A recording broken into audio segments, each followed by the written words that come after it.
All right. So while I'm going to talk about terrorism in Afghanistan and Pakistan. I had a few slides. They're not essential. They're just a tool to help people follow my presentation. So hopefully they will come online, but I will start anyway. There it is. Yeah. Okay. So, how do I move down the slides?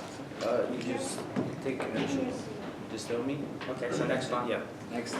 So I'm going to discuss a number of topics listed here. Next one. And because I don't have much time, I'll go straight into the first slide. So a few words about terrorism. Of course, terrorism is most often a tactic to destabilize a state. It is also, or can be, a revenge tactic, a tactic of repression against organizations and movements deployed by states. It can be also a way to master dissatisfaction by state to neighboring state organization. Now, the fact that the most common understanding of terrorism is the first one doesn't mean that the other types of terrorism are not important. And also we have to keep in mind that actors like parties, movements, organizations, states, sometimes define terrorism in different ways, which are not necessarily consistent with each other. So some organizations that describe the terrorism describe themselves as victims of terrorism or state-sponsored terrorism. And it's something that has to be kept in mind when you analyze the motivations and the way actors on the international scene behave. Next one. Now, an important driver of terrorism is internal conflict. This is important because in some countries, and certainly in Afghanistan and Pakistan, but of course in many other countries as well, conflict between parties, factions, and communities is very common. So there's a lot of fuel that can be used to ignite a conflict where terrorist organizations of various description can insert themselves.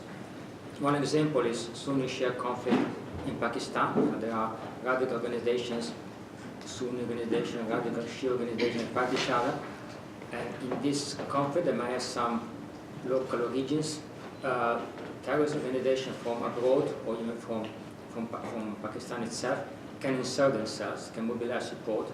So exploiting some genuine conflict that might exist, they can find a local base for themselves, even if their aims go well beyond this local conflict. In Afghanistan, another example, factional conflicts have been, of course, making the headlines now for 40 years. Civil war, insurgency, conflict among factions, warlords, and whatever. The worst example was the bombing of areas of Kabul, the capital, in the late 80s and 90s. That kind of tactics are essentially terror tactics. When you bombard civilian areas deliberately, it's a terror tactic.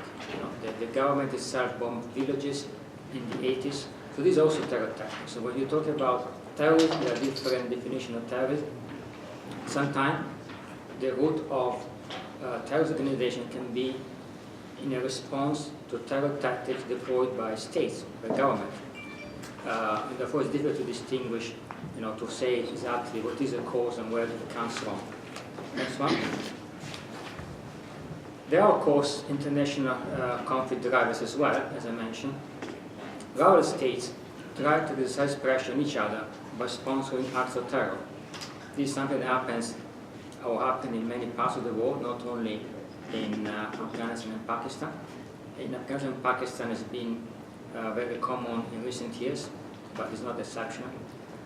The purpose might be to destabilize a neighboring state, but I think mostly the purpose is to message dissatisfaction. It is actually difficult to effectively destabilize a state just through acts of terror.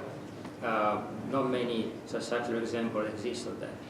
But a government can put pressure on a neighboring government by sponsoring terrorist acts, because a government that is not able to protect its own population certainly faces some kind of embarrassment, at least, if not worse.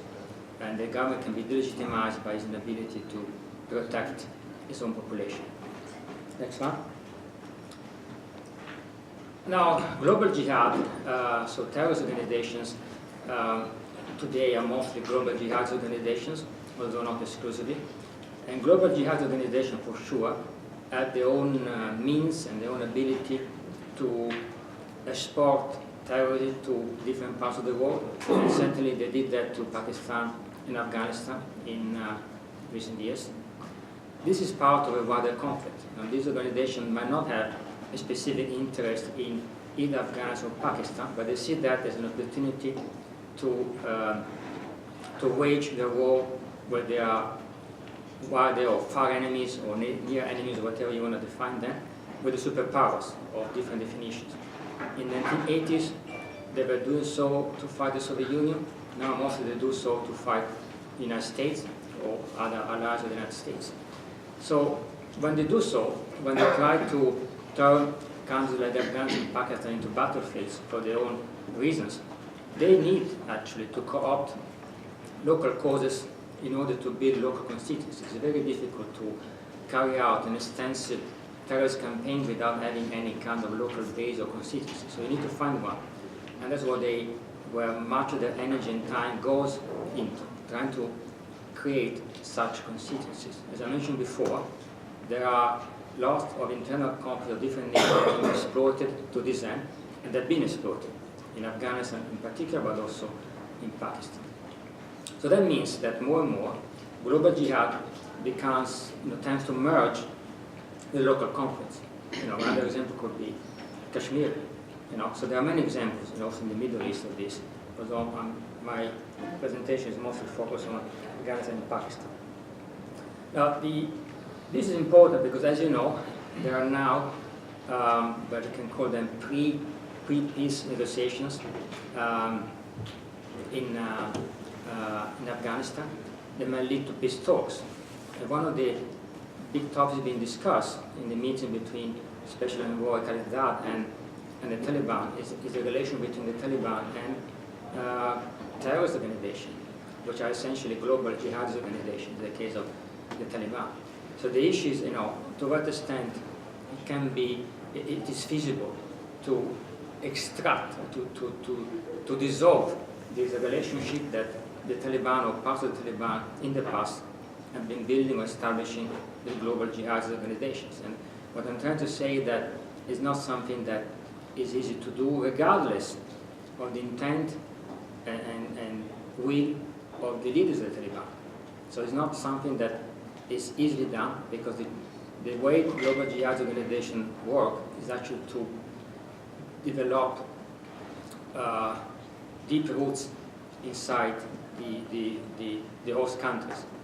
So they develop this kind of relationship that's not so easy to destroy, even once the leadership decided it doesn't need it anymore. So I don't have the time to go into detail, but there's evidence that the Taliban have been trying to dissolve this relationship, and that is not so easy. I don't remember, there's another one. There's another one? Yes. Yeah. And then international intervention is another driver.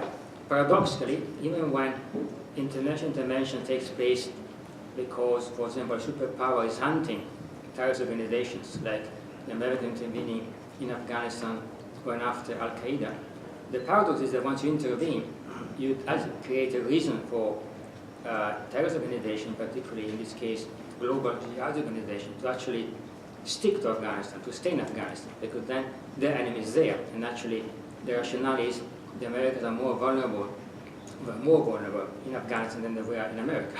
So basically by intervening, you actually create conditions for global jihad or for terrorist organizations to actually invest more resources, human and financial, in the country where you're intervening. So then the global jihadists also start targeting clients and allies of the superpowers, like in the case of Afghanistan, that would be the Afghan government, but also the Pakistani government in Pakistan.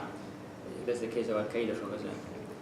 So the other thing is that international intervention is often controversial. Some neighbors of Afghanistan didn't like the American intervention in Afghanistan. Then global jihadists have an opportunity to develop alliances with rival powers in order to secure funding and supplies to wage their global jihad. And then paradoxically, intervention can end up fueling global jihad indirectly. So I think I ran out of time, so I will stop here. Fine, Is there any more? Okay. Well, thank you.